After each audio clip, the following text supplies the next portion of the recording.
Good evening. So today we'll do the part 2 of the chapter respiration in plants. And in നമ്മൾ ഇന്നലെ we just ended with Krebs cycle ന്റെ mnemonics വെച്ച് നമ്മൾ just end ചെയ്തിരുന്നു. ഇന്ന് നമ്മൾ Krebs cycle പഠിക്കും. അത് കഴിഞ്ഞ് ഇലക്ട്രോൺ ട്രാൻസ്പോർട്ട് സിസ്റ്റം പഠിക്കും. അത് കഴിഞ്ഞ്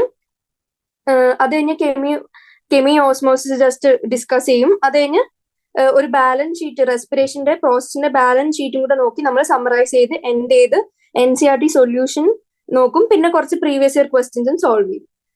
ഇത്രയാണ് നമ്മുടെ ഇന്നത്തെ പ്ലാൻ.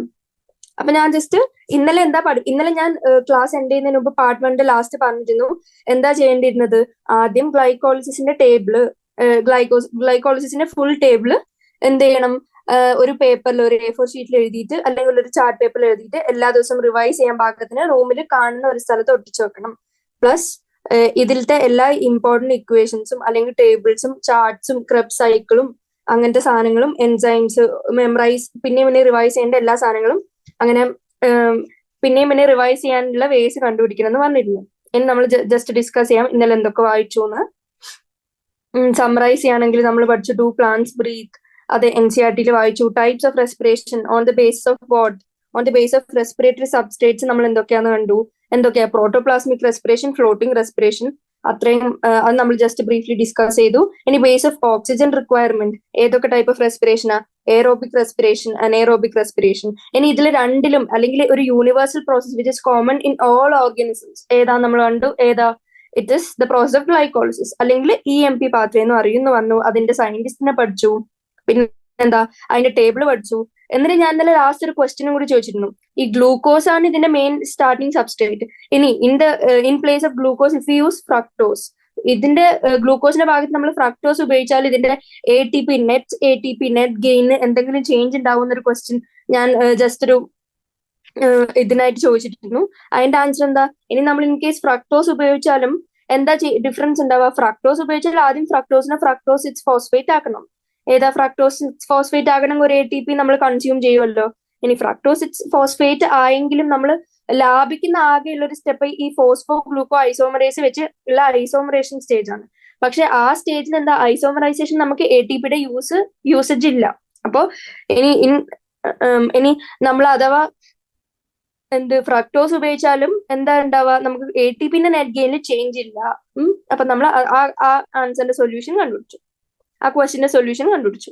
ഇനി ഫെർമെന്റേഷൻ എന്താന്ന് പഠിച്ചു. 2 ടൈപ്സ് ഓഫ് ഫെർമെന്റേഷൻ നമ്മൾ ഡിസ്കസ് ചെയ്തു. എന്തൊക്കെ? ലാക്ടിക് ആസിഡ് ഫെർമെന്റേഷൻ പഠിച്ചു, ആൽക്കഹോളിക് ഫെർമെന്റേഷൻ പഠിച്ചു. ലാക്ടിക് ആസിഡ് ഫെർമെന്റേഷൻ എത്ര സ്റ്റെപ്സ് ഉണ്ട്? ഗ്ലൈക്കോളിസിസ് കഴിഞ്ഞ് ഒരൊറ്റ സ്റ്റെപ്പ് റിഡക്ഷനെ ഹെൽപ്പ് ചെയ്യുന്ന എൻസൈം ഏതാ? Lactate dehydrogenase. അത് നടക്കുന്ന എക്സാമ്പിൾ അത് ഏതൊക്കെ ജീവികളിലാണ് നടക്കുന്നതെന്ന് വെച്ചാൽ ലാക്ടിക് ആസിഡ് ബാസിലസും പിന്നെ ഏതാ മസിൽസ് ഡ്യൂറിങ് എക്സസൈസ് ആണെന്നും പഠിച്ചു. അതിന്റെ സൈറ്റ് ലാക്ടിക് ആസിഡ് ഫെർമെന്റേഷന്റെ സൈറ്റ് സൈറ്റോപ്ലാസം എന്ന് പഠിച്ചു. ഇനി നമ്മൾ ആൽക്കഹോളിക് ഫെർമെന്റേഷൻ എത്ര സ്റ്റെപ്സ് ഉണ്ടെന്ന് പഠിച്ചു. ഗ്ലൈക്കോളിസിസ് കഴിഞ്ഞ ഒരു ഡീകാർബോക്സിലേഷൻ സ്റ്റെപ്പ് വിച്ച് ഇസ് അത് ഏത് എൻസൈമിന്റെ ഹെൽപ്പിലാണ് നടക്കുന്നത് അത് നമ്മൾ ഡിസ്കസ് ചെയ്തു. പിന്നെ റിഡക്ഷൻ എന്നുള്ള സ്റ്റെപ്പ് പഠിച്ചു. അതിന്റെ സൈറ്റ് ഏതാ? സൈറ്റോപ്ലാസം എന്ന് പഠിച്ചു. എക്സാമ്പിൾ ഈസ്റ്റ്, പ്ലാന്റ് സെല്ല്, ഇതിലൊക്കെയാണ് നടക്കുന്നതെന്ന് പഠിച്ചു. ഇത്രയും കാര്യം നമ്മൾ ഡിസ്കസ് ചെയ്തു. ആ ടേബിൾ കണ്ടു. ആൻഡ് ഇനി അടുത്ത കാര്യം എന്താ? എയറോബിക് റെസ്പിറേഷൻ പ്രോക്കറിയോട്സിൽ നടക്കും, യൂക്കറിയോട്സിൽ നടക്കുന്നു പഠിച്ചു. അതിൽ എത്ര സ്റ്റെപ്സ് ഉണ്ടെന്ന് പഠിച്ചു. ഗ്ലൈക്കോളിസിസ് കഴിഞ്ഞ് ലിങ്ക് റിയാക്ഷൻ കണ്ടു, Krebs സൈക്കിൾ കണ്ടു. ഇനി ETS നമ്മൾ പഠിക്കും. ഇനി പ്രോക്കറിയോട്ടിലും യൂക്കറിയോട്ടിലും ഈ ഓരോ സ്റ്റെപ്സും ഏത് സൈറ്റിലാണ് നടക്കുന്നതെന്ന് ഞാനൊരു ടേബിളിൽ ഡിസ്കസ് ചെയ്തു. ഇത്രയും കാര്യങ്ങൾ പഠിച്ചു. ഇനി നമ്മൾ ലിങ്ക് റിയാക്ഷന്റെ ഫോർമുല അല്ലെങ്കിൽ ഇക്വേഷൻ NCERTയിലുള്ള അത് ഇമ്പോർട്ടന്റ് ആണെന്ന് പറഞ്ഞിരുന്നു. അത് പഠിക്കണം എന്ന് പറഞ്ഞിരുന്നു. ഇനി ട്രൈ കാർബോക്സിലിക് ആസിഡ് അല്ലെങ്കിൽ Krebs സൈക്കിൾ അല്ലെങ്കിൽ സിട്രിക് ആസിഡ് സൈക്കിൾ, ഈ സൈക്കിൾ നമ്മൾ ഡിസ്കസ് ചെയ്യുമ്പോൾ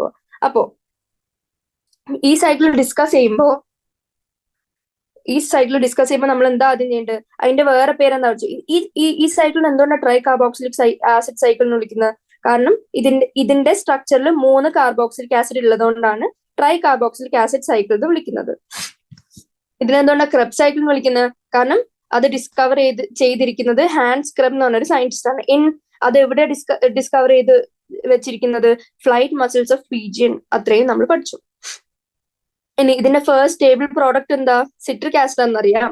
അപ്പൊ first table product citric acid ആണ്. നമ്മൾ അതിനെ എന്ത് വിളിച്ചു? സിട്രിക് ആസിഡ് സൈക്കിൾ എന്ന് വിളിച്ചു. ഇനി ഇനി നമ്മള് അതിന്റെ ന്യൂമോണിക്സ് ഇന്നലെ ജസ്റ്റ് പറഞ്ഞിരുന്നു. എന്താ? ഓഫീസർ, ആകാശ്. അതിലൊരു ചെറിയ കറക്ഷൻ ഉണ്ട്. ഒരു പ്രോഡക്റ്റ് NCERT ആക്ച്വലി കൊടുത്തിരുന്ന പ്രോഡക്റ്റിലും 2 പ്രോഡക്ട്സ് നമ്മൾ കൂടുതൽ എക്സ്ട്രാ പഠിക്കുന്നുണ്ട്, ഇൻ കേസ് ചോദിച്ചാലോ എന്നുള്ള രീതിയിൽ. അപ്പോൾ അതിന്റെ ഒരു ഒരു ഒരു പോയിന്റ് ഞാൻ പറയാൻ വിട്ടുപോയി. എന്താന്ന് വെച്ചാൽ ക്വസ്റ്റ്യൻ എന്താ, അതിന്റെ ന്യൂമോണിക് എന്താ?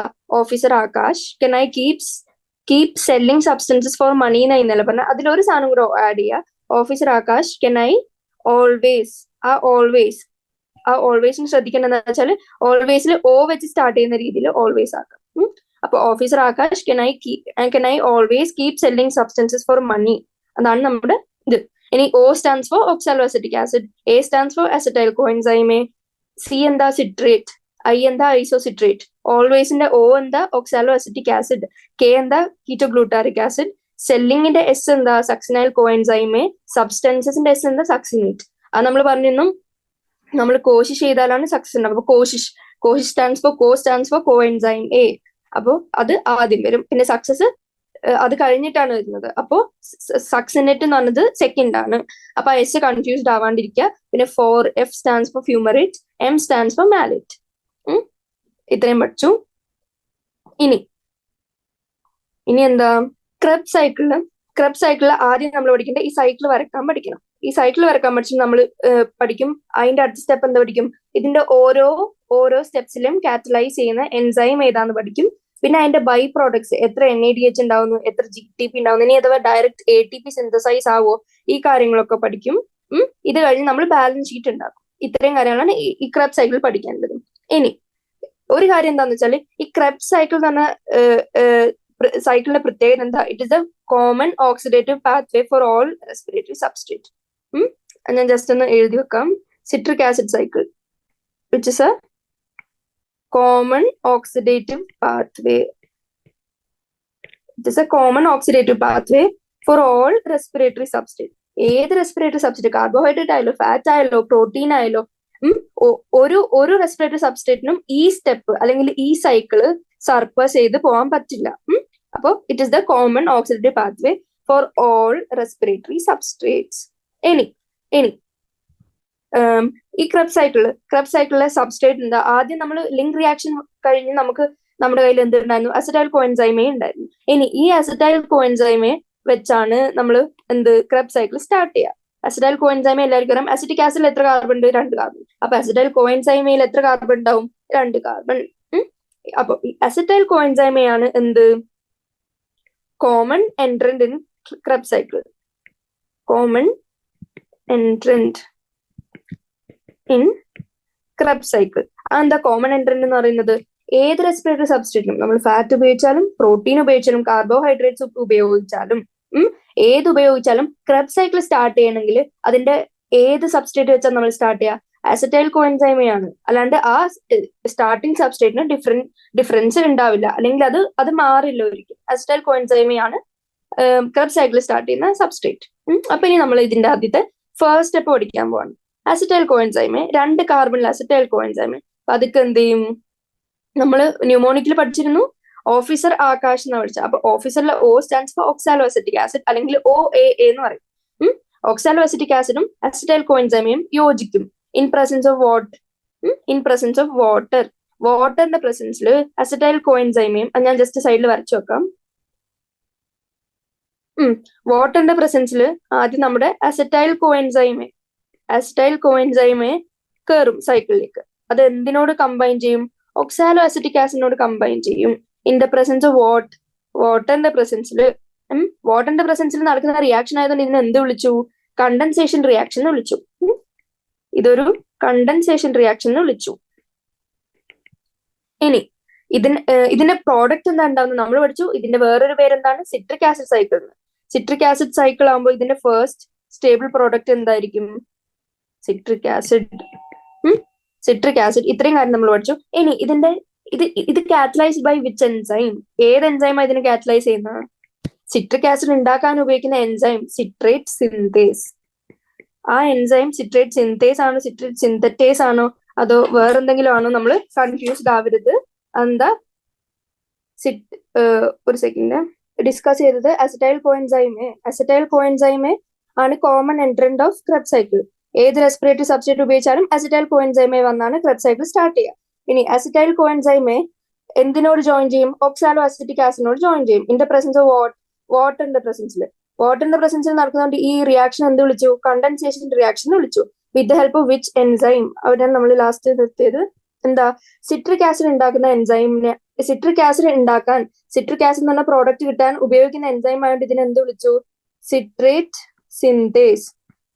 സിട്രേറ്റ് സിന്തേസ് ആണോ സിന്തറ്റേസ് ആണോ അല്ലെ വേറെ ഏതെങ്കിലും എൻസൈം ആണോ കൺഫ്യൂസ്ഡ് ആവരുത്. സിട്രേറ്റ് സിന്തേസ് ആണെന്ന് നമുക്ക് മനസ്സിലായി. ഇനി ഒരു കാര്യം ചോദിക്കട്ടെ, അസിറ്റൈൽ കോഎൻസൈമിൽ എത്ര കാർബൺ ഉണ്ട് അറിയാം? അസിറ്റൈൽ കോഎൻസൈമിൽ 2 കാർബൺ ആണെന്ന് അറിയാം. ഇനി ഓക്സാലോ അസിറ്റിക് ആസിഡിൽ എത്ര കാർബൺ ഉണ്ട് അതും നമ്മൾ അറിഞ്ഞിരിക്കണം. Oxalo acetic acid is A 4 carbon compound. അപ്പൊ 2 കാർബൺ 4 കാർബൺ ഇത് രണ്ടും ജോയിൻ ചെയ്തിട്ടുണ്ടാകുന്ന സിട്രിക് ആസിഡിൽ എത്ര കാർബൺ ഉണ്ട്? 6 കാർബൺ. അതും അറിഞ്ഞിരിക്കാം. അങ്ങനെ 6 കാർബൺ കമ്പൗണ്ട് ആയ സിട്രിക് ആസിഡ് ഉണ്ടായി. ഇനി എന്താ സംഭവിക്കാന്ന് വെച്ചാൽ ഈ ഉണ്ടായി വന്ന സിട്രിക് ആസിഡിന് ഐസോമറൈസേഷൻ സംഭവിക്കും. അപ്പോ ഉണ്ടായി വന്ന സിട്രിക് ആസിഡിന് ഐസോമറൈസേഷൻ സംഭവിച്ച് ഏത് പ്രോഡക്റ്റ് ആവും? ഐസോസിട്രേറ്റ്. അപ്പൊ അടുത്ത പ്രോഡക്റ്റ് കിട്ടി ഐസോസിട്രേറ്റ്. നമ്മൾ പഠിച്ച ന്യൂമോണിക് ഒന്നുകൊണ്ട് ഞാൻ സൈഡിൽ എഴുതി വെക്കാണ്. Officer Akash can I always. ഈ ഓൾവേസിന്റെ എ എഴുതരുത്, ഓ എഴുതണം എന്നുള്ള ഓർത്ത് വെക്കുക. Can I always keep selling substances.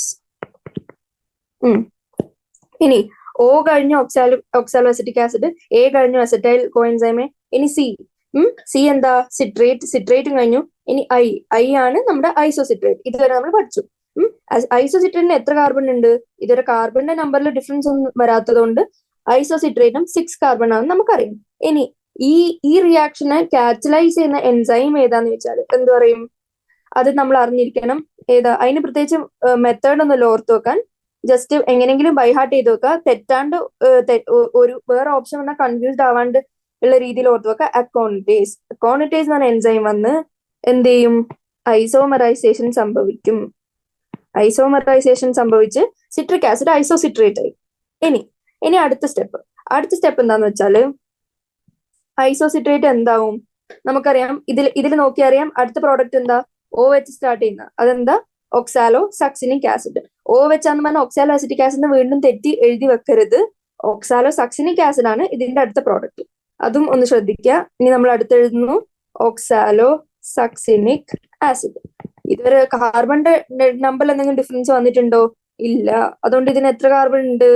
6 carbon. Carbon നമ്പറിൽ വ്യത്യാസമില്ല. ഇനി ഈ റിയാക്ഷന് എന്ത് വിളിച്ചു? ആദ്യം നമ്മൾ കണ്ടൻസേഷൻ റിയാക്ഷൻ കഴിഞ്ഞു, അത് കഴിഞ്ഞ് ഐസോമറൈസേഷൻ റിയാക്ഷൻ കഴിഞ്ഞു. ഇനി ഈ റിയാക്ഷൻ എന്ത് വിളിച്ചു? ഡീഹൈഡ്രോജനേഷൻ അല്ലെങ്കിൽ ഓക്സിഡേഷൻ. ഡീഹൈഡ്രോജനേഷൻ അല്ലെങ്കിൽ ഓക്സിഡേഷൻ എന്ന് വിളിച്ചു. ഡീഹൈഡ്രോജനേഷൻ അല്ലെങ്കിൽ ഓക്സിഡേഷൻ എന്ന് വെച്ചാൽ എന്താ? ഐസോസിട്രേറ്റിന്റെ കയ്യിൽ നിന്ന് ഒരു ഹൈഡ്രജൻ എടുത്ത് അത് വേറെ ആരോ കൊണ്ടുപോയി, എന്നിട്ട് അതിന് ഓക്സിഡേഷൻ സംഭവിച്ചു. ഇനി അതിന്റെ എൻസൈം ഏതാന്ന് വെച്ചാൽ എന്ത് പറയും? ഏതിൽ നിന്നാണ് നമ്മൾ ഹൈഡ്രജൻ എടുത്ത് കൊടുത്ത് കളഞ്ഞത്? ഐസോസിട്രേറ്റ്.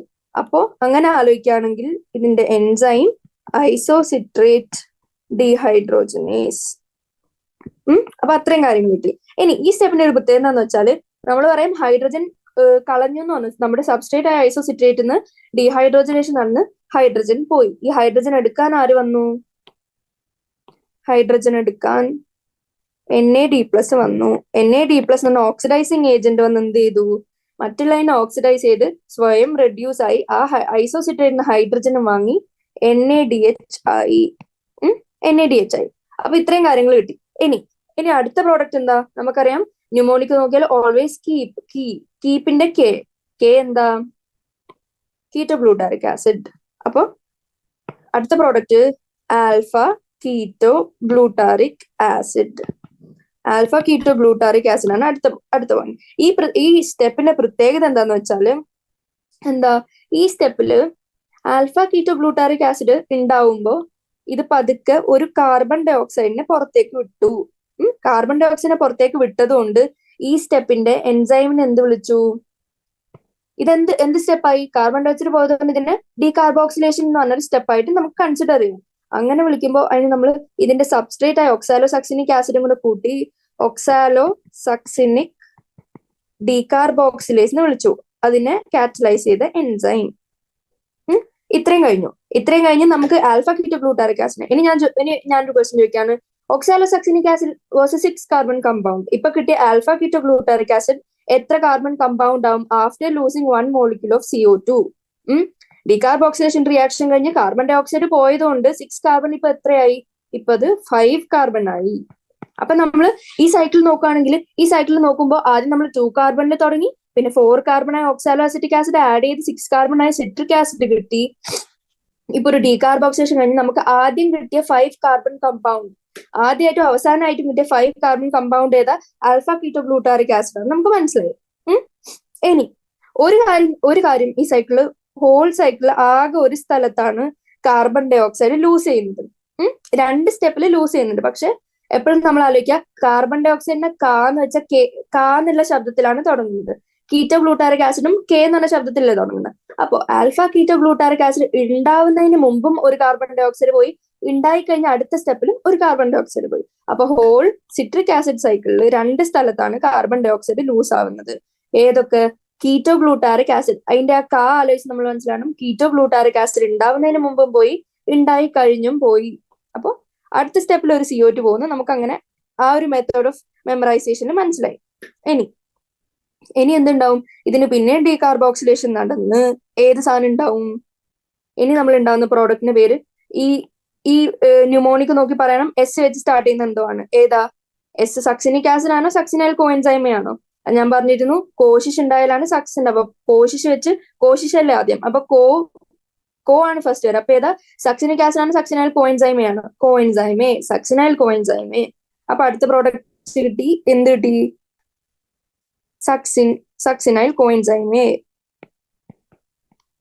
Succinyl coenzyme A. അത് എത്ര കാർബൺ ആയിരിക്കും?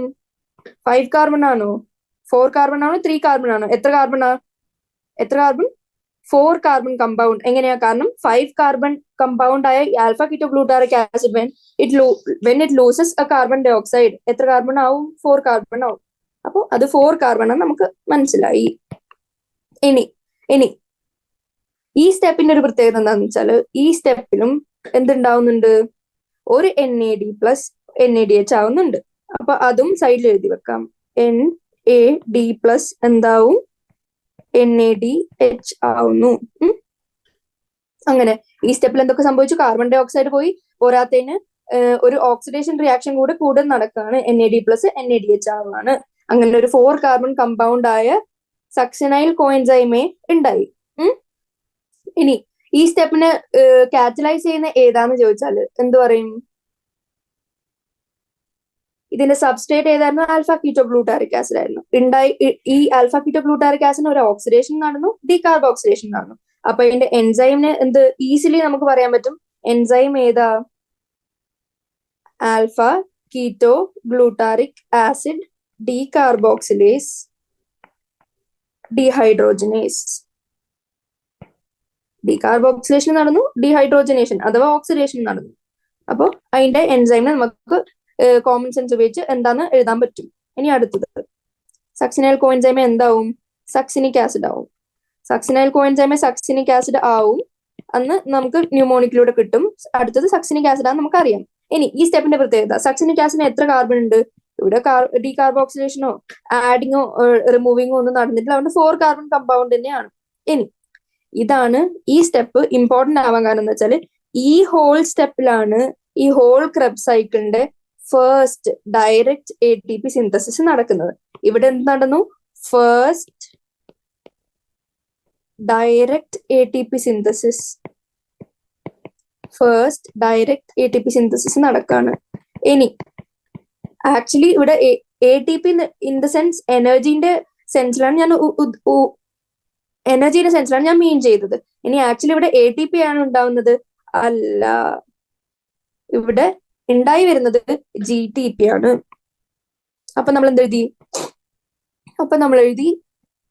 GDP ഒരു ഇനോർഗാനിക് ഫോസ്ഫേറ്റുമായിട്ട് ജോയിൻ ചെയ്ത് ഇവിടെ GTP ഉണ്ടായി. അതായത് ഫസ്റ്റ് ഡയറക്റ്റ് GTP സിന്തസിസ് തന്നെ കൺഫ്യൂഷൻ ഇല്ലാണ്ടിരിക്കാൻ നമുക്ക് പറയാം. ഫസ്റ്റ് ഡയറക്റ്റ് GTP സിന്തസിസ് ഈ സ്റ്റെപ്പിൽ നടന്നു. ഇനി സക്സിനിക് ആസിഡ് എന്ത് തരും? Can I keep selling substances for money എന്നായിരുന്നു. ഇനി O stands for fumaric acid. അപ്പൊ ഫ്യൂമാരിക് ആസിഡ് ഫോർ മണി. അപ്പൊ ഫ്യൂമാരിക് ആസിഡ്. ഇനി ഇതിന് എത്ര കാർബൺ ഉണ്ട്? ഇനി കാർബൺ നമ്പറിന് ഡിഫറൻസ് ഒന്നുമില്ല, 4 കാർബൺ. ഇനി ഈ സ്റ്റെപ്പില് ഈസിലി ഓർമ്മിച്ച് വെക്കാൻ എന്ന് വെച്ചാൽ ഫ്യൂമാരിക് ആസിഡ് ഉണ്ടാവുന്ന സ്റ്റെപ്പില് എന്തും കൂടി ഉണ്ടാവുന്നുണ്ട്, ഒരു FAD പ്ലസ് FADH2 ആയിട്ട് മാറുന്നുണ്ട്. നമ്മൾ ഓർത്തു വെക്കാം.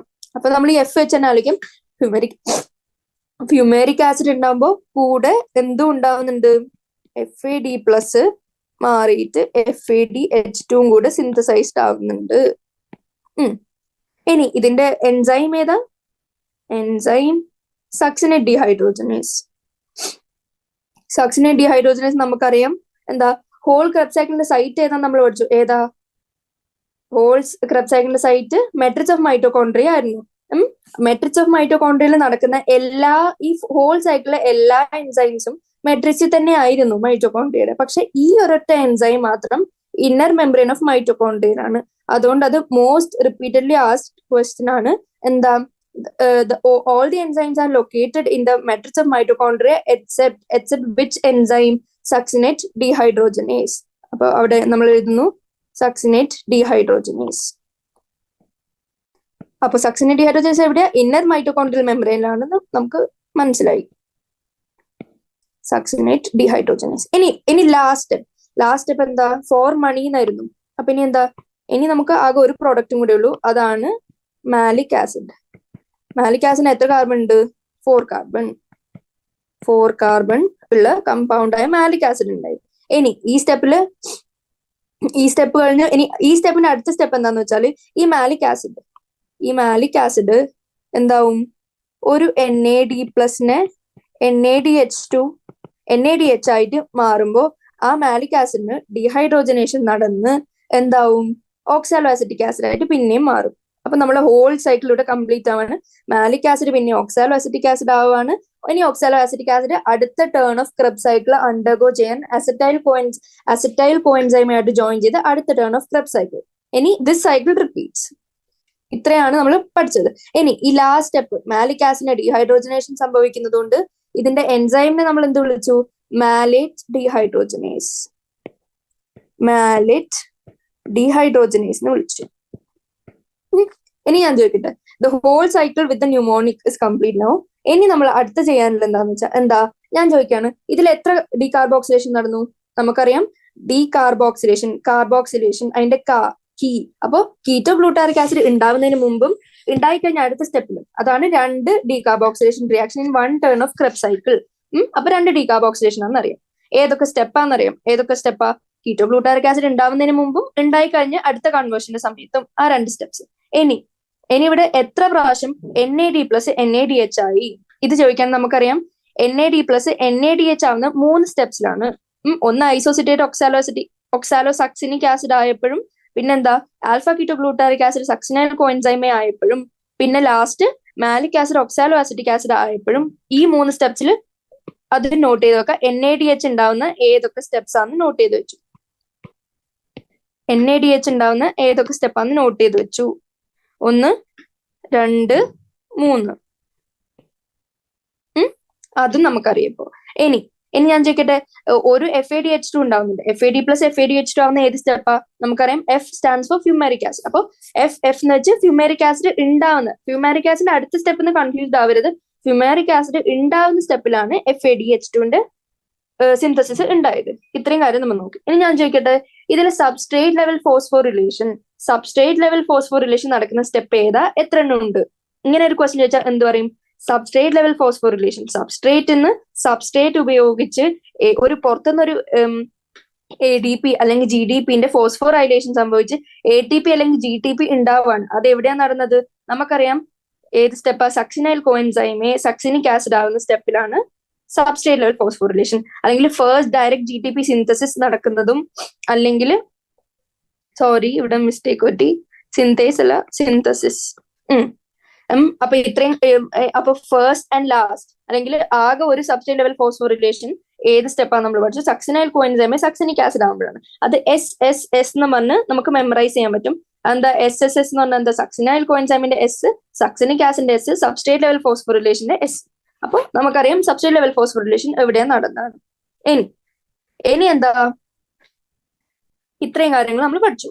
ഇനി ജസ്റ്റ് ഈ സൈക്കിള് എവിടെയെങ്കിലും വരച്ച് പിന്നെയും ഒരു 5-10 പ്രാവശ്യം റിവൈസ് ചെയ്യുമ്പോൾ ഇത് തറവാവും. ഈ ന്യൂമോണിക് അല്ലെങ്കിൽ നിങ്ങൾക്ക് ഇഷ്ടമുള്ള ഏതെങ്കിലും ന്യൂമോണിക് ഉപയോഗിച്ച് ഈ സൈക്കിള് തറവായി പഠിച്ചു വെക്കുക. ഇനി എന്താ? ഇനി ഞാൻ ചോദിക്കാണ്, ഒരു ക്രബ് സൈക്കിൾ എത്ര ഡീകാർബോക്സിലേഷൻ നടന്നു? 2. ഒരു ക്രബ് സൈക്കിൾ എത്ര ഓക്സിഡേഷൻ അല്ലെങ്കിൽ ഡീഹൈഡ്രോജനേഷൻ നടന്നു എന്ന് വെച്ചാൽ എന്ത് പറയും? ഓക്സിഡേഷൻ അല്ലെങ്കിൽ ഡീഹൈഡ്രോജനേഷൻ നടക്കണമെങ്കിൽ ഒന്നിക്കൽ NADH ഉണ്ടാവണം, അല്ലെങ്കിൽ FADH2 ഉണ്ടാവണം. നമുക്കറിയാം എത്ര NADH ഉണ്ടായി, എത്ര സ്റ്റെപ്സിൽ NADH ഉണ്ടാവുന്നുണ്ട്? നമ്മൾ 3 സ്റ്റെപ്പ് പഠിച്ചു. എത്ര സ്റ്റെപ്പിൽ FADH2 ഉണ്ടായി? 1 സ്റ്റെപ്പ്. അപ്പൊ 3+1 എത്ര ഓക്സിഡേഷൻ അല്ലെങ്കിൽ ഡീഹൈഡ്രോജനേഷൻ ഉണ്ടായി?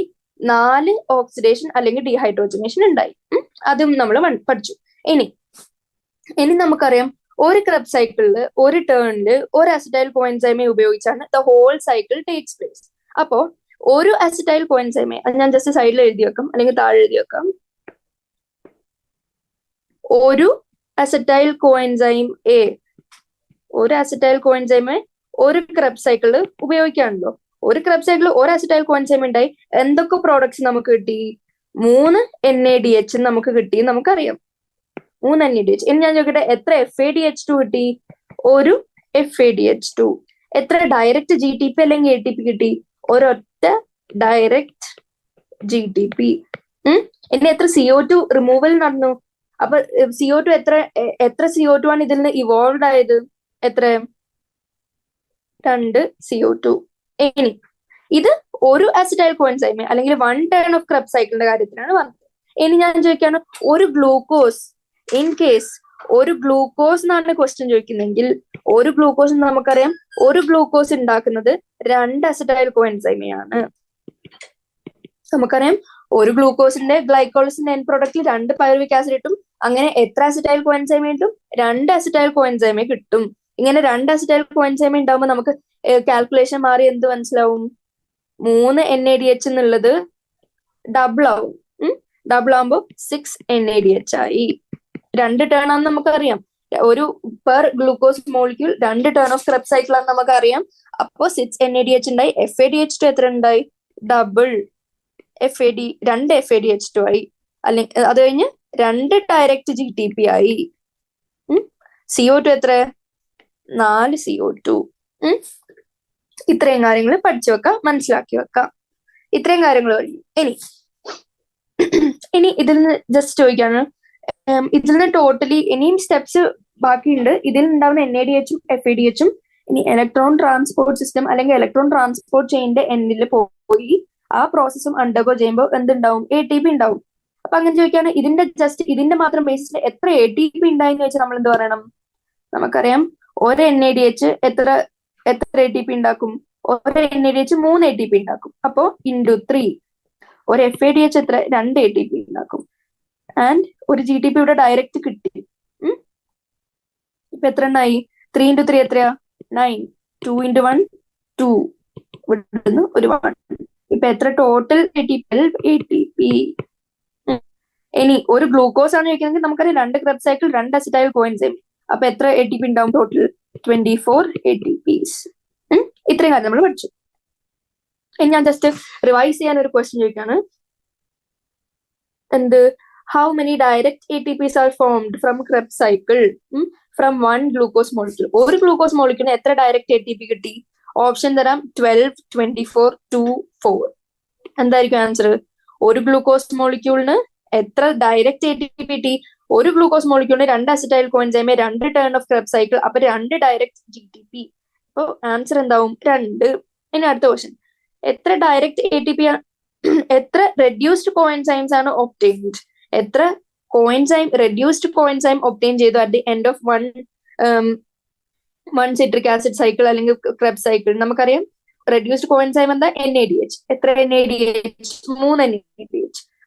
FADH2 വേറൊരു റെഡ്യൂസ്ഡ് കോഎൻസൈം. അപ്പൊ 3 NADH plus 1 FADH2 total 4 reduced coenzyme ആണ് നമുക്ക് ഒബ്റ്റെയിൻ ചെയ്യാൻ പറ്റിയത്. At the end of 1 Krebs cycle Krebs cycle എൻഡിൽ 4 reduced coenzymes ഒബ്റ്റെയിൻ ചെയ്തു.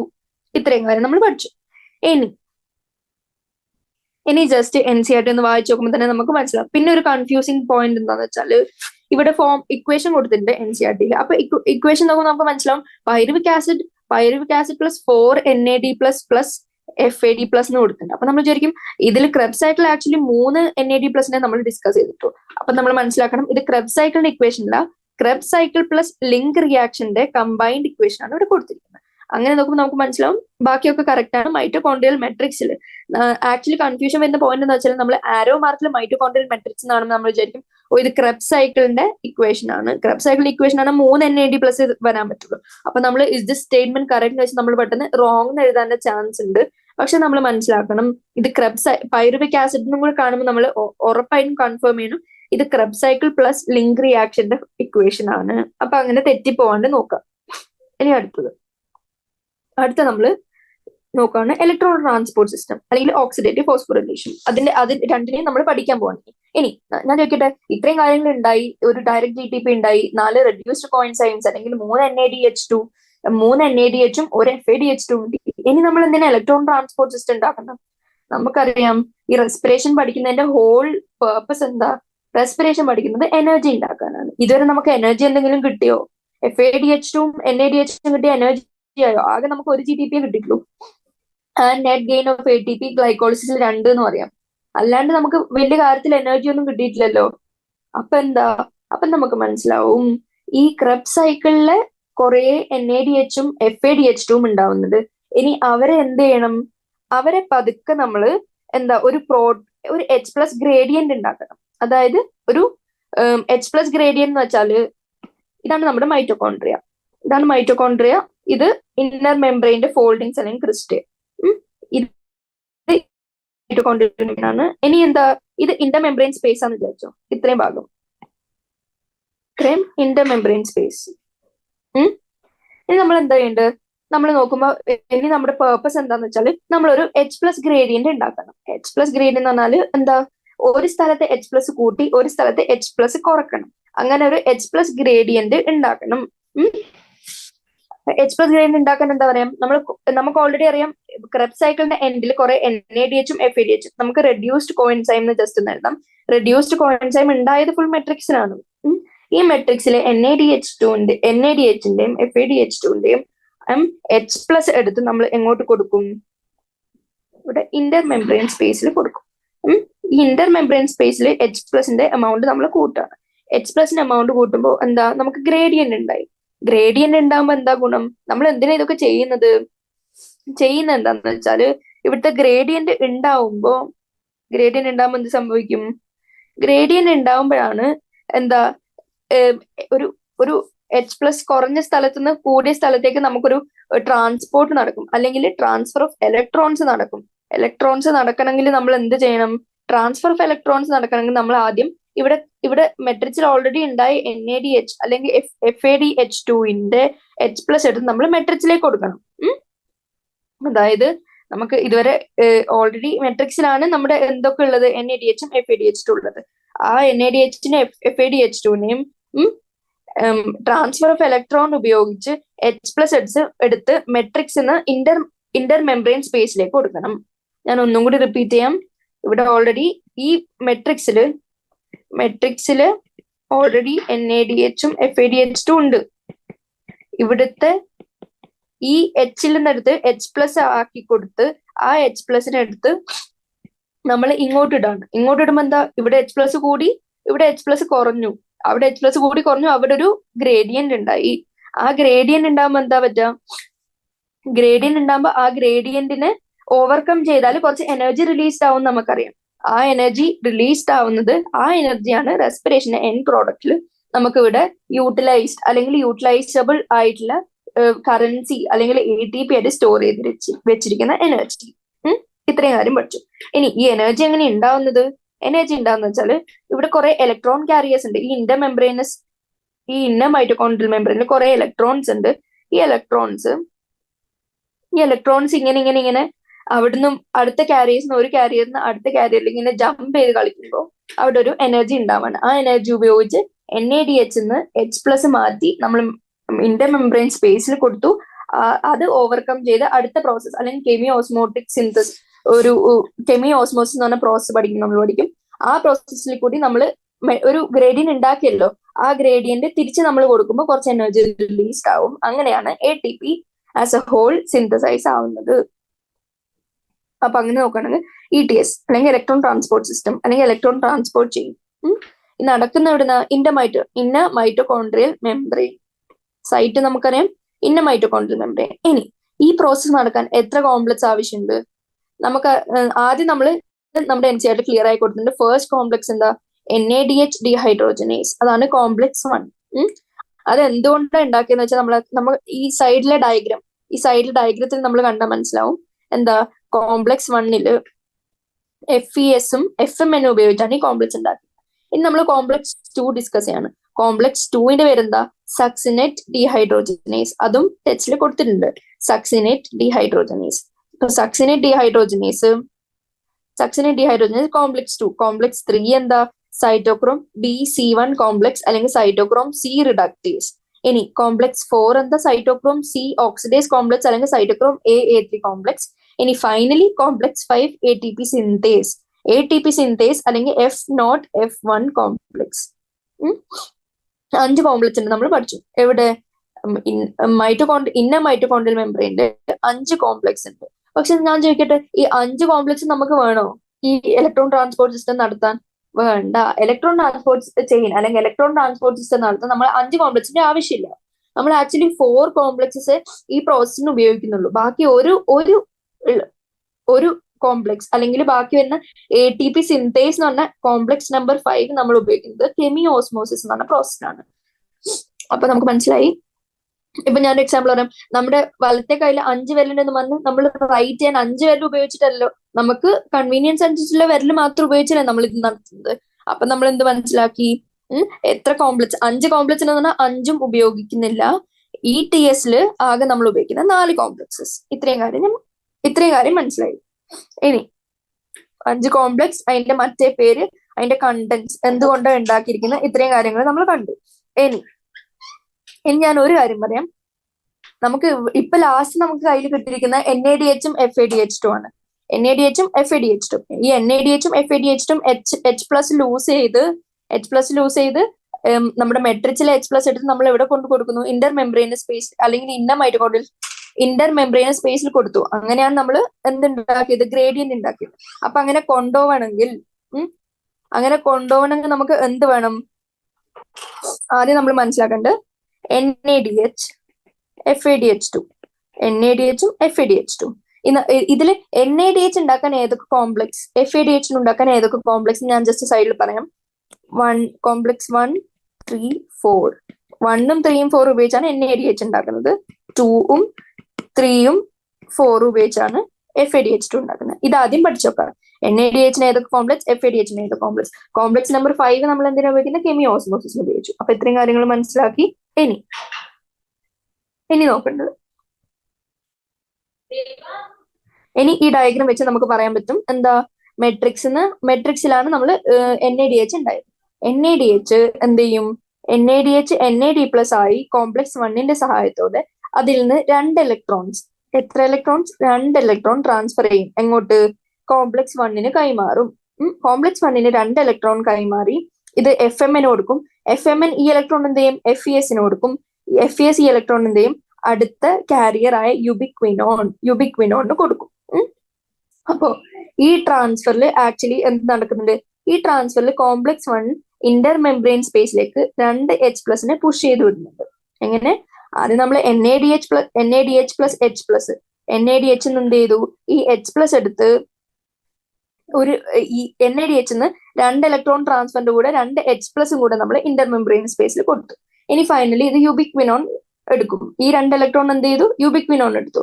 ഇനി യുബിക്വിനോൺ എന്ത് ചെയ്യും? യുബിക്വിനോൺ ഈ മെട്രിക്സിലെ 2 H+ പിന്നെ എടുത്ത് അത് എങ്ങോട്ട് കൊടുക്കും? ഗ്രേഡിയന്റ് ഉണ്ടാക്കാൻ ഇന്റർ മെംബ്രെയിൻ സ്പേസിലോട്ട്.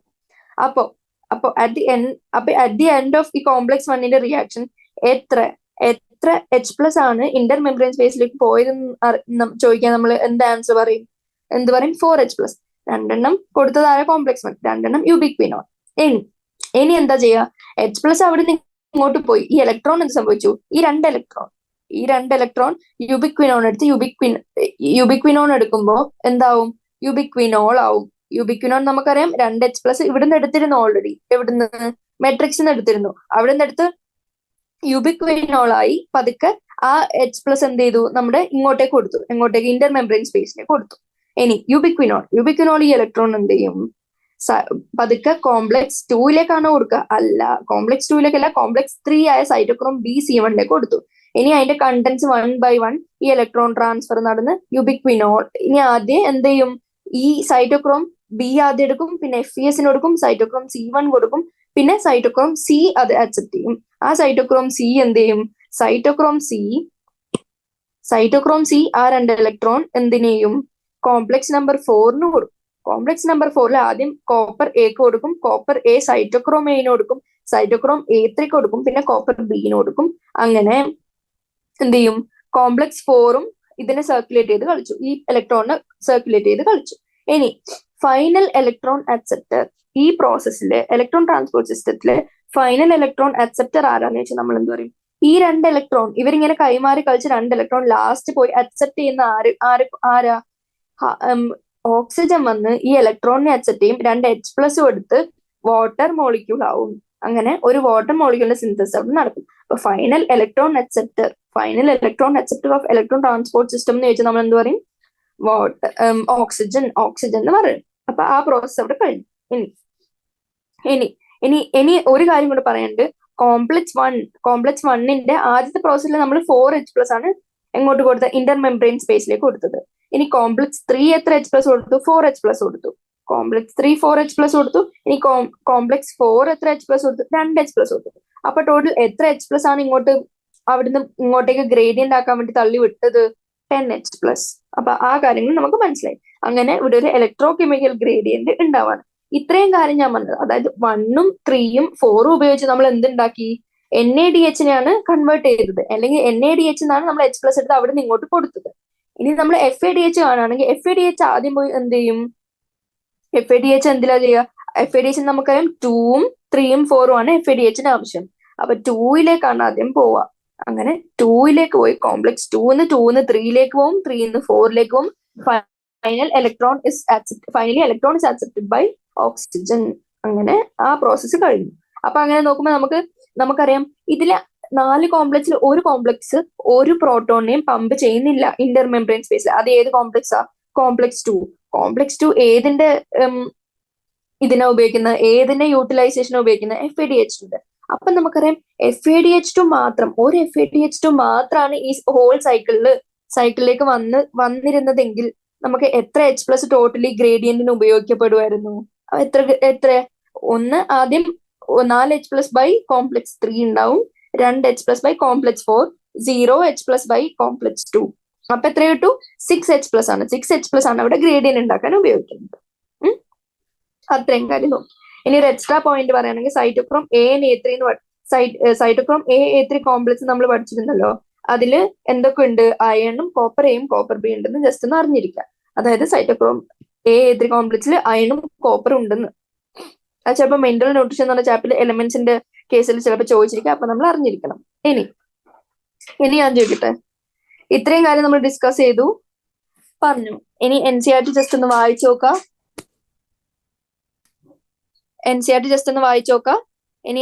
ഇനി നമ്മൾ നോക്കാൻ പോകുന്ന റെസ്പിറേറ്ററി ബാലൻസ് ഷീറ്റ് എങ്ങനെയാണ്? ഞാനൊരു ക്വസ്റ്റ്യൻ കൂടി ചോദിച്ചോട്ടെ. ഒരു NADH ഉപയോഗിച്ച് എത്ര H+ന്റെ ഗ്രേഡിയന്റ് ഉണ്ടാക്കിയത്? ഒരു NADH ഉപയോഗിച്ച് 10H+ന്റെ ഗ്രേഡിയന്റ് ഉണ്ടാക്കിയത്. അതേപോലെ ഒരു FADH2 ഉപയോഗിച്ച് എത്രന്റെ ഗ്രേഡിയന്റ് ഉണ്ടാക്കിയത്?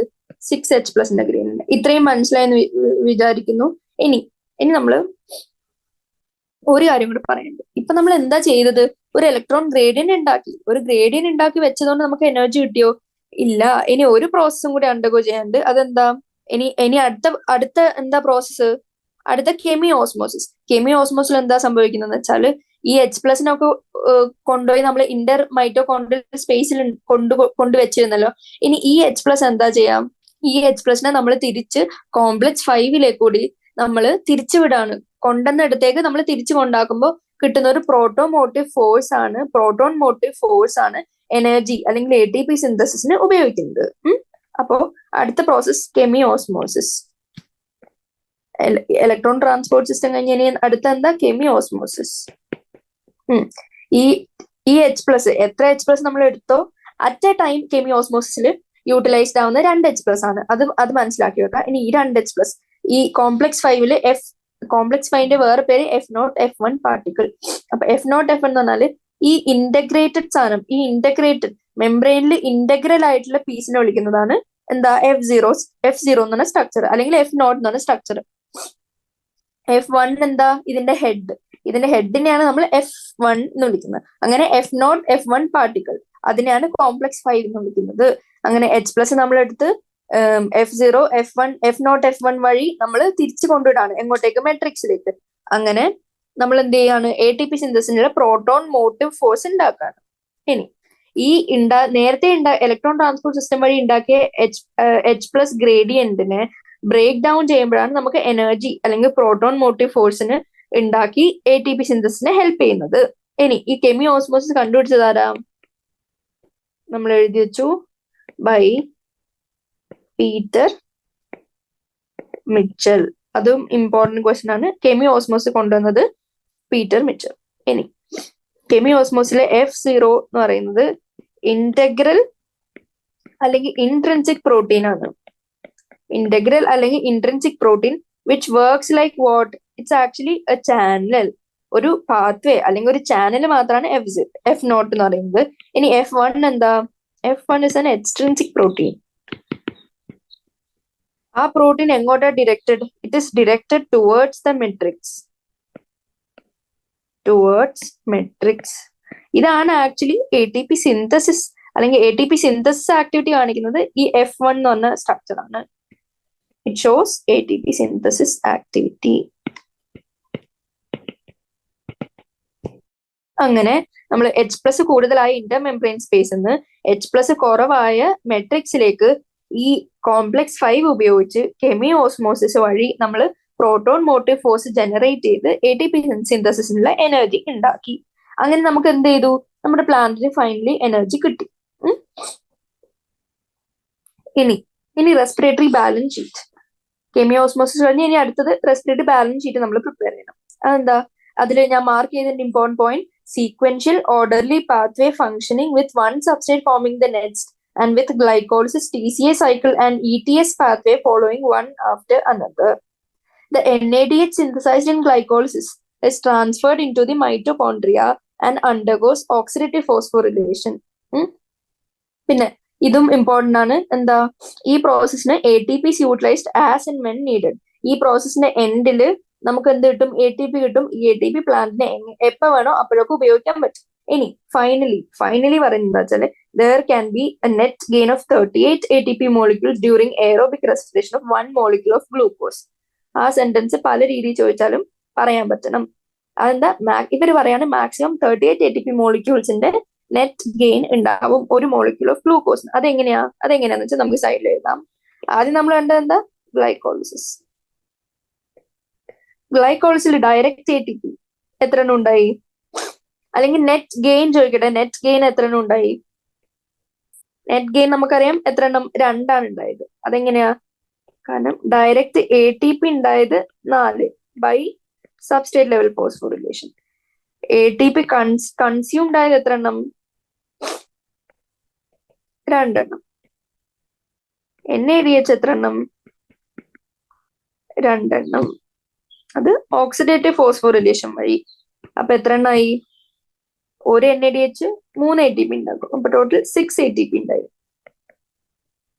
6 ATP. ഇതിൽ നിന്ന് 6 ATP. ഇതിന്റെ നെറ്റ് ഗെയിൻ എത്ര? 2 ATP. അപ്പൊ ടോട്ടൽ എത്ര ATP ഉണ്ടായി? 8 ATP. ഗ്ലൈക്കോളിസിന്റെ 8 ATP. ഇനി ലിങ്ക് റിയാക്ഷൻ നോക്കുകയാണെങ്കിൽ നമുക്കറിയാം ലിങ്ക് റിയാക്ഷൻ എന്തുണ്ടായിട്ടുണ്ട്? 2 NADH ഉണ്ടായിട്ടുണ്ട്. ഓക്സിഡേറ്റീവ് ഫോസ്ഫോ റിലേഷൻ വഴി എന്ത് പറ്റും? എത്ര ATP ഉണ്ടാവും? 6 ATP ഉണ്ടാവും. അപ്പൊ ഗ്ലൈക്കോളിസ് വഴി എത്രയാന്ന് പറഞ്ഞു? 8 ആന്ന് പറഞ്ഞു. ലിങ്ക് റിയാക്ഷൻ വഴി 6 ആന്ന് പറഞ്ഞു. ഇനി അടുത്ത പ്രോസസ് ക്രെബ് സൈക്കിൾ. ക്രെബ് സൈക്കിളില് 2 ടേൺസ് ആണ് പെർ ഗ്ലൂക്കോസ് മോളിക്യൂൾ നടക്കുന്നത്. അപ്പോ എത്ര NADH ഉണ്ടായി ടോട്ടല്? നമുക്കറിയാം 6 NADH. ഒരു സൈക്കിളില് 3 NADH എന്ന് പറഞ്ഞു. അപ്പൊ 2 സൈക്കിൾ 6 NADH. 2 FADH2, 2 ATP. ഇതെങ്ങനെ ഉണ്ടായത്? ഓക്സിഡേറ്റീവ് ഫോസ്ഫോറിലേഷൻ വഴി എത്ര ATP ആയി? 6 into 3 18. 2 into 2 എത്ര? 4. ഓക്സിഡേറ്റീവ് ഫോസ്ഫോറിലേഷൻ വഴി. ഇനി സബ്സ്ട്രേറ്റ് ലെവൽ ഫോസ്ഫോറിലേഷൻ വഴി ഇത് 2. അപ്പൊ ടോട്ടൽ എത്ര ഉണ്ടായി? 24 ATP. ക്രെബ് സൈക്കിൾ വഴി 24 ATP. ഇനി ഇത് രണ്ടും ആഡ് ചെയ്യുമ്പോൾ നമുക്ക് എന്ത് കിട്ടും? 24 പ്ലസ് 8 പ്ലസ് 6 എത്രയാ? 38 ATP. അങ്ങനെയാണ് നമ്മൾ പറഞ്ഞത് എന്താ മാക്സിമം ഗെയിൻ എന്ന് പറയുന്നത്. ഒരു എയറോബിക് റെസ്പിറേഷന്റെ എൻഡില് per glucose molecule maximum gain 38 ATP വരെ നമുക്ക് കിട്ടാം. ഇത്രയും നമുക്ക് മനസ്സിലായി. അതെന്താ? അത് മാക്സിമം ഗെയിൻ ആണ്. എപ്പോഴും നമുക്ക് ടോട്ടൽ ഗെയിൻ അല്ല, അതൊരു മാക്സിമം ഗെയിൻ ആണ്. കാരണം യൂക്കറിയോട്സിൽ എങ്ങനെയാന്ന് വെച്ചാൽ യൂക്കറിയോട്സിൽ ഗ്ലൈക്കോളിസിസ് നടക്കുന്നത് എവിടെയാ? സൈറ്റോപ്ലാസത്തിലാണ്. സൈറ്റോപ്ലാസിന് ഉണ്ടായി വന്ന NADH മെട്രിക്സിലേക്ക് കൊണ്ടുപോകണം. ഏത് പ്രോസസ്സിന്? ലിങ്ക് റിയാക്ഷൻ നടത്താൻ. അപ്പൊ ലിങ്ക് റിയാക്ഷൻ നടക്കാൻ ഒരു ട്രാൻസ്പോർട്ടിന്റെ ആവശ്യമുണ്ട് ഫ്രം സൈറ്റോപ്ലാസം ടു ദി എങ്ങോട്ടേക്ക്? സൈറ്റോപ്ലാസത്തിൽ നിന്ന് നമ്മള് മെട്രിക്സിലേക്ക് കൊണ്ടുപോവാണ്. എന്തിന്? 2 NADH-ന് അങ്ങനെ കൊണ്ടുപോകുമ്പോൾ നമുക്ക് എക്സ്പെൻസ് ഉണ്ട്. എന്താ എക്സ്പെൻസ്? 2 ATP അവിടെ ലോസ് നടക്കാണ്. അപ്പൊ 2 ATP ലോസ് നടക്കുമ്പോൾ നമുക്ക് net gain in a eukaryote, net gain of ATP in a eukaryote ചോദിക്കുമ്പോൾ നമുക്ക് എന്താ പറയാൻ പറ്റുക? 38 minus 2, 36 ATP. അപ്പൊ നമ്മള് എന്താ പറഞ്ഞു? നെറ്റ് ഗെയിൻ 36 ആണ്, മാക്സിമം ഗെയിൻ 38 ആണ് നമ്മൾ കണ്ടു. ഇനി എയറോബിക് ബാക്ടീരിയയിൽ എങ്ങനെയാ? എത്രയാ നെറ്റ് ഗെയിൻ എന്ന് വെച്ചാൽ നമ്മൾ എന്ത് പറയും? അതൊരു എക്സെപ്ഷണൽ കേസാണ്. എയറോബിക് ബാക്ടീരിയയിൽ എന്താ സംഭവിക്കുന്നത് വെച്ചാല് അവര് നെറ്റ് ഗെയിൻ എത്ര തന്നെയാ? 38 തന്നെയാ. കാരണം എയറോബിക് ബാക്ടീരിയയിൽ ആകെ എന്താ? ഒരു സൈറ്റോപ്ലാസം മാത്രമേ ഉള്ളൂ, വേറെ ഓർഗനൽസോ മൈറ്റോകോൺട്രിയ ഒന്നുമില്ല. അപ്പൊ ഈ ട്രാൻസ്പോർട്ടിന്റെ ആവശ്യമില്ല. അപ്പൊ ഈ -2 എക്സ്പെൻസ് എയറോബിക് ബാക്ടീരിയയിൽ ഇല്ല. അപ്പൊ നെറ്റ് ഗെയിൻ എത്ര തന്നെയായി? 38 ATP.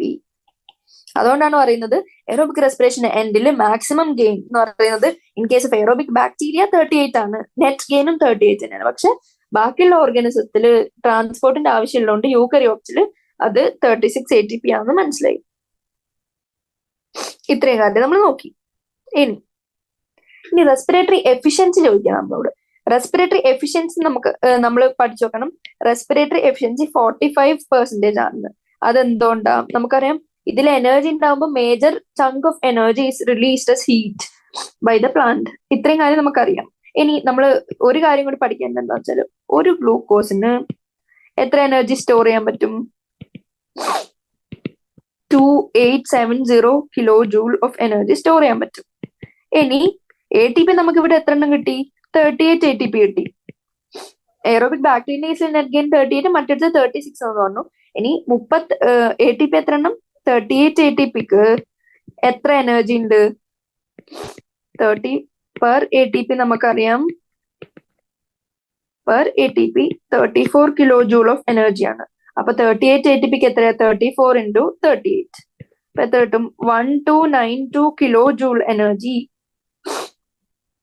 ഇനി റെസ്പിറേറ്ററി എഫിഷ്യൻസി എങ്ങനെയാണ് കണ്ടുപിടിക്കുന്നത്? ഇത്രയും എനർജിയാണ് നമുക്ക് 38 ATP എന്ന് കിട്ടിയത്. ബൈ ഒരു ഗ്ലൂക്കോസ് സ്റ്റോർ ചെയ്യുന്ന എത്ര എനർജിയാ? 2870 into 100 നോക്കിയാൽ നമുക്ക് 45% കിട്ടും. അത് നമുക്ക് ഏറ്റവും പകുതിയിലും കുറവാണ് റെസ്പിറേറ്ററി എഫിഷ്യൻസി എന്ന് പറഞ്ഞ പോയിന്റ് നമ്മൾ മനസ്സിലാക്കി വെച്ചു. ഇനി ഇത്രയും കാര്യം നമ്മൾ പറഞ്ഞു. ഇനി ജസ്റ്റ് NCERT കൂടെ പോകണമെന്ന് നമുക്കറിയാം. Glucose is the favoured substrate four respiration. എന്ന് ഞാൻ ചോദിക്കാം, റെസ്പിറേഷൻ എന്ന് പറഞ്ഞാൽ ആനബോളിക് പാത്വേ ആണോ കാറ്റബോളിക് പാത്വേ ആണോ? അത് ആക്ച്വലി ഒരു ആംഫിബോളിക് പാത്വേ ആണ്. എന്തുകൊണ്ട് ആംഫിബോളിക് എന്ന് പറയാൻ എന്താ, പല റെസ്പിറേറ്ററി ഇന്റർമീഡിയറ്റും പോയി അടുത്ത പുതിയ സിന്തസിസിനെ ഹെൽപ്പ് ചെയ്യും. അങ്ങനെ ആനബോളിസം നടക്കുന്നുണ്ട്. ബ്രേക്ക് ഡൗൺ ആക്ച്വലി പ്രോസസ് എന്ന് പറയുന്നത് കാറ്റബോളിക് ആണ്, കാരണം ബ്രേക്ക് ഡൗൺ ഓഫ് ഗ്ലൂക്കോസ് നടക്കുന്നുണ്ട്. അപ്പൊ ബ്രേക്ക് ഡൗൺ നടക്കുന്നുണ്ട്, അതേപോലെ റെസ്പിറേറ്ററി ഇന്റർമീഡിയറ്റ്സ് മറ്റുള്ള പ്രോഡക്ട്സ് ഉണ്ടാവാൻ സിന്തസിസും നടക്കുന്നുണ്ട്. അപ്പൊ ഇതെന്ത് പാത്വേ ആണെന്ന് നമുക്ക് മനസ്സിലായി, ഇതൊരു ആംഫിബോളിക് പാത്വേ ആണെന്ന് മനസ്സിലായി. ഇനി അടുത്ത പോയിന്റ് എന്താന്ന് വെച്ചാല് നമുക്കറിയണം ആംഫിബോളിക് പാത്വേ. ഈ ടേബിള് ബൈ ഹാർട്ട് ചെയ്ത് പഠിച്ചു വെക്കാം. നമുക്കറിയാം respiratory substrates can either be fats, carbohydrates അല്ലെങ്കിൽ പ്രോട്ടീൻസ് ആവാൻ നമുക്കറിയാം. ഇനി ഫാറ്റ്സ് ഏത് സ്റ്റെപ്പിലാവുന്ന ജോയിൻ നമുക്കറിയാം. Common entrant of Krebs cycle acetyl കോഎൻസൈമാണ്. അപ്പൊ ഏതെടുത്താലും ലാസ്റ്റ് അസിറ്റൈൽ കോഎൻസൈം എന്തായാലും ഉണ്ടാവണം. അപ്പൊ കാർബോഹൈഡ്രേറ്റ് എങ്ങനെയൊക്കെ പോയി അസിറ്റൈൽ കോഎൻസൈമാണ് നമുക്കറിയാം. പ്രോട്ടീൻ ഡയറക്റ്റ് പൈറുവിക് ആസിഡ് ആവും നമുക്കറിയാം. അങ്ങനെ ഈ ടേബിള് ഡാഷ് ഇട്ട് ചോദിച്ചാല് അല്ലെങ്കിൽ ക്വസ്റ്റ്യൻ മാർക്ക് ഇട്ട് ചോദിച്ചാല് കൃത്യമായിട്ട് അവിടുത്തെ ആൻസർ ഐഡന്റിഫൈ ചെയ്യാൻ അറിഞ്ഞിരിക്കണം. ഇനി റെസ്പിറേറ്ററി കോഷ്യന്റ് എന്താ, volume of CO2 evolve by volume of O2 consumed. Respiratory കോഷ്യന്റിന്റെ ഡെഫിനിഷൻ നോക്കി ഇനി നമ്മൾ 1 by 1 റെസ്പിറേറ്ററി കോഷ്യന്റ് കണ്ടുപിടിക്കാണ് ഓരോന്നിന്റെയും. അപ്പൊ നമുക്കറിയാം എന്താ, ആദ്യം നമ്മൾ ഗ്ലൂക്കോസ് കണ്ടുപിടിച്ചു. ഗ്ലൂക്കോസിന്റെ ഇക്വേഷൻ നമ്മളറിയാം. എത്ര CO2 ഇവോൾവ് ആയി, 6 CO2. എത്ര O2 ഉപയോഗിച്ചു, 6 O2. അപ്പൊ എന്താ റെസ്പിറേറ്ററി കോഷ്യന്റ് 1 എന്ന് കിട്ടി ഇൻ കേസ് ഓഫ് കാർബോഹൈഡ്രേറ്റ്സ്. ഇനി ഫാറ്റ്സ് നമുക്കറിയാം. ഫാറ്റ്സ് ഇവിടെ NCERT സെന്റൻസ് ആണ്, അത് ഇമ്പോർട്ടന്റ് ആണ്, പ്രീവിയസ് ഇയർ ക്വസ്റ്റ്യൻ ആണ്. RQ is less than 1 in case of fat. ഇനി ഫോർ എക്സാമ്പിൾ ഫാറ്റി ആസിഡ് ട്രൈപാൽമിറ്റിൻ, ഇതൊരു പ്രാവശ്യം ചോദിച്ചതാ ഡയറക്ട്ലി. ട്രൈപാൽമിറ്റിൻ സബ്സ്ട്രേറ്റ് ആയിട്ട് ഉപയോഗിച്ചാൽ എന്താണ് റെസ്പിറേറ്ററി കോഷ്യന്റ്. നമുക്ക് ഈ ഫോർമുലയും പഠിക്കാം, ഈ ആൻസറും പഠിക്കാം. 0.7. ഇനി എനിക്ക് പറയാനുള്ളത് ഒരു ഇതാണ്, റെസ്പിറേറ്ററി കോഷ്യന്റ് പഠിക്കാനുള്ളൊരു trick. Suman finally passed in chemistry. അപ്പൊ സുമൻ ഫൈനലി കെമിസ്ട്രിയിൽ പാസ്സായി. അപ്പൊ എന്ത് പറഞ്ഞു, ഓയാന്ന് പറഞ്ഞു. സുമൻ ഓയാന്ന് പറഞ്ഞു. ഇതിന്റെ ട്രിക്ക് എന്താ, SU സ്റ്റാൻഡ്സ് ഫോർ സക്യുലന്റ് പ്ലാന്റ്സ്. സക്യുലന്റ് പ്ലാന്റ്സിൽ എത്രയേ ഉള്ളൂ respiratory quotient, 0. Finally F stands for fats. Fats നമുക്കറിയാം, നമ്മൾ നേരത്തെ നോക്കി എത്ര ലെസ് ദൻ 1 എന്ന് പഠിച്ചു. ട്രൈപാമിറ്റിൻ 0.7 എന്ന് പഠിച്ചു. ഇനി പ്രോട്ടീൻ കാണാം, past stands for protein. Protein എത്ര 0.9 എന്ന് പഠിച്ചു നോക്കാം. കെമിസ്ട്രി എന്താ, കാർബോഹൈഡ്രേറ്റ്സ്. കാർബ്സിൽ എത്ര 1 ആണെന്നറിയാം. ഇനി ഓയ എന്താ, O stands for organic acid. A stands for anaerobic respiration. Anaerobic respiration greater than 1. Organic ആസിഡിന്റെ greater than 1. Anaerobic respiration infinity. കാരണം എന്താ, CO2 by O2 അല്ലേ. ഇവിടെ എന്താ O2 എന്താ അനേറോബിക് റെസ്പിറേഷനിൽ 0 അല്ലേ. അപ്പൊ എന്ത് ഡിവൈഡ് ബൈ 0 എന്ത് കിട്ടും, ഇൻഫിനിറ്റി. അപ്പൊ അത്രയും കാര്യങ്ങൾ മനസ്സിലാക്കി. Suman finally passed in chemistry. ആ ഓർഡർ നോക്കി നോക്കുക. 0, 0.7, 0.9, 1 ഗ്രേറ്റർ ദാൻ 1, ഇൻഫിനിറ്റി. ഇത്രയും മനസ്സിലാക്കി. ഇനി സമ്മറിയും NCERT line by line cycles അത്രയും പഠിക്കാം. ഇനി നമ്മൾ ഡിസ്കസ് ചെയ്യാൻ പോകുന്നത് NCERT സൊല്യൂഷൻ.